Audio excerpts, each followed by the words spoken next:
Assalamualaikum warahmatullahi wabarakatuh. Perkenalkan, nama saya Mailani Salsabila. Saya kelas 5 di Min 8 Blitar. Saya akan membawakan sebuah cerita yang berjudul Kembalinya Putra Mahkota Kadipaten Aryo Blitar. Dewi Rayung Wulan, permaisuri dari Adipati Nilasuwarna, yang telah diusir dari Kadipaten Aryo Blitar. Berjalan tak tentu arah tujuan, ia ikuti saja kemana kakinya melangkah. Sambil berjalan, ia menimang-nimang sebuah keris. Keris itu bernama Keris Kiai Cepret, dan merupakan pusaka milik Adipati Nilasuwarna, yang telah meninggal dibunuh oleh patihnya sendiri, yaitu Ki Ageng Senggoro. Keris itu merupakan tanda sebagai Adipati Kadipaten Aryo Blitar. Dewi Rayung Wulan merasa beruntung sempat membawa keris ini.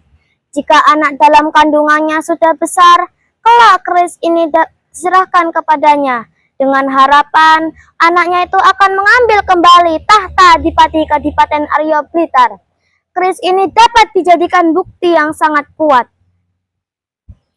Langkah kaki Dewi Rayung Wulan dipercepat. Ia takut akan dikejar oleh Ki Ageng Senggoro. Jika ia tahu Dewi Rayung Wulan membawa keris Kiai Cepret. Sesampainya di tepi hutan kandung, Dewi Rayung Wulan merasa letih dan limbung. Akhirnya Dewi Rayung Wulan terjatuh dan pingsan. Untungnya tak lama kemudian ada seorang kakek yang menemukan Dewi Rayung Wulan. Ia pun dibawa ke rumahnya dan dirawat bersama istrinya. Beberapa hari kemudian, kesehatan Dewi Rayung Wulan telah pulih. Kakek dan istrinya menanyakan asal-usul Dewi Rayung Wulan. Dewi Rayung Wulan menceritakan dengan jujur siapa sebenarnya dirinya. Maafkan hamba, Gusti Putri. Hamba bernama Ki Tumpuk, dan ini istri saya Nyi Tumpuk. Hamba berdua tidak tahu bahwa Gusti adalah permaisuri dari Adipati Nilasuwarna, ujar Ki Tumpuk. Sudahlah, kalian jangan seperti itu. Sekarang ini aku bukan istri Adipati lagi. Bahkan aku sudah tidak punya siapa-siapa lagi. Aku juga tidak tahu harus tinggal di mana sekarang. Tinggallah di sini, Gusti Putri. Kami berdua sudah tua, namun belum memiliki anak. Biarlah, Gusti Putri, kami anggap sebagai anak sendiri, ujar Nyi Tumpuk. Ia pun setuju tinggal bersama Ki Tumpuk dan Nyi Tumpuk. Kakek dan nenek itu benar-benar menyayangi Dewi Rayung Wulan seperti anaknya sendiri. Ia pun dapat dengan tenang menunggu saat melahirkan. Saat melahirkan pun tiba, Dewi Rayung Wulan melahirkan bayi laki-laki. Bayi itu diberi nama Joko Kandung. Diberi nama itu karena tempat kelahirannya di hutan kandung. Joko Kandung tumbuh menjadi pemuda yang sangat gagah dan tampan. Ia senang sekali memelihara burung perkutut.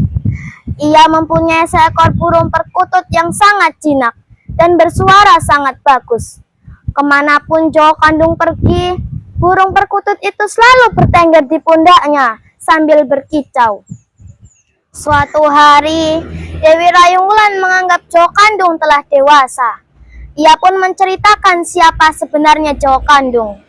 Joko Kandung seakan tak percaya jika dia adalah putra dari seorang Adipati Kadipaten Aryo Blitar. Keris Kiai Cepret inilah buktinya, anakku. Siapa yang memiliki keris ini, dialah yang berhak menjadi Adipati di Kadipaten Aryo Blitar. Bawalah keris ini, tunjukkan pada Adipati yang sekarang. Mintalah agar kedudukan dikembalikan padamu, karena kamulah yang berhak menjadi Adipati di Kadipaten Aryo Blitar, kata Dewi Rayung Wulan. Baiklah, Ibunda. Sekarang juga Ananda akan berangkat ke Kadipaten Aryo Blitar.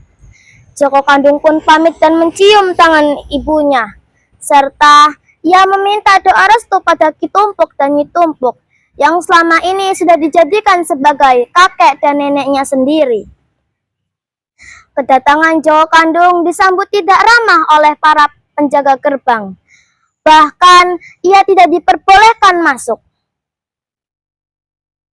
Gusti Adipati sedang tidak ingin diganggu, apalagi oleh pemuda desa seperti kamu ini, kata penjaga gerbang Kadipaten dengan galaknya.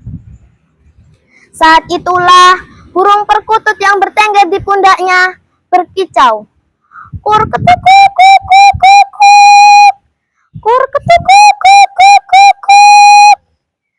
Suaranya sangat menggema. Siapapun yang mendengarnya pasti akan tertarik dan ingin terus mendengarkan. Kicauan burung perkutut yang sangat merdu tadi terdengar pula oleh Ki Ageng Sengguru. Ki Ageng Sengguru keluar dari istana. Ia mencari sumber suara yang telah didengarnya tadi. Di luar gerbang, ia melihat seorang pemuda desa yang membawa seekor burung perkutut di pundaknya. "Hei pemuda, kicauan burung muka yang terdengar sangat merdu tadi?" tanya Ki Ageng Sengguru. "Benar sekali, Kek.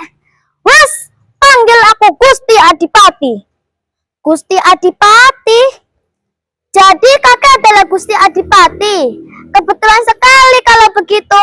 Aku memang ingin bertemu dengan Gusti Adipati. Apa maksudmu ingin bertemu denganku? Mau menjual burung perkututmu itu? Sini aku beli. Minta berapa harganya? Tanya Ki Ageng Sengguru.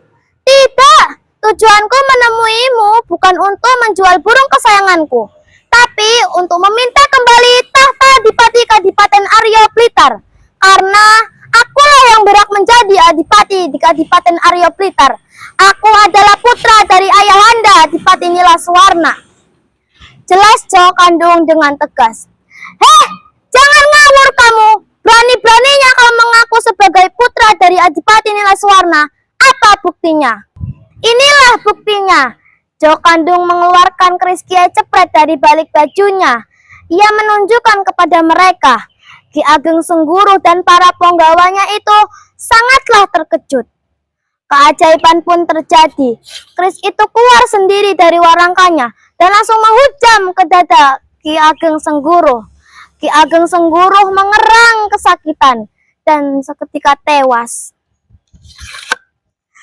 Para penggawa Kadipaten dan rakyat Kadipaten yang melihat kejadian itu akhirnya bertekuk lutut di hadapan Joko Kandung. Saat itu juga Joko Kandung dinobatkan sebagai Adipati Kadipaten Arya Blitar. Dewi Rayung Wulan pun dijemput dan diangkat sebagai Ibu Suri. Ki Tumpuk dan Nyi Tumpuk juga diangkat sebagai pengasuh keluarga Kadipaten. Akhirnya seluruh rakyat Kadipaten dapat hidup dengan damai. Begitulah pada akhirnya, sebuah bentuk kejahatan akan dibalas dengan keburukan, dan kebaikan akan dibalas dengan kebahagiaan. Sekian dan terima kasih dari cerita ini. Wabillahi taufiq wal hidayah. Wassalamualaikum warahmatullahi wabarakatuh.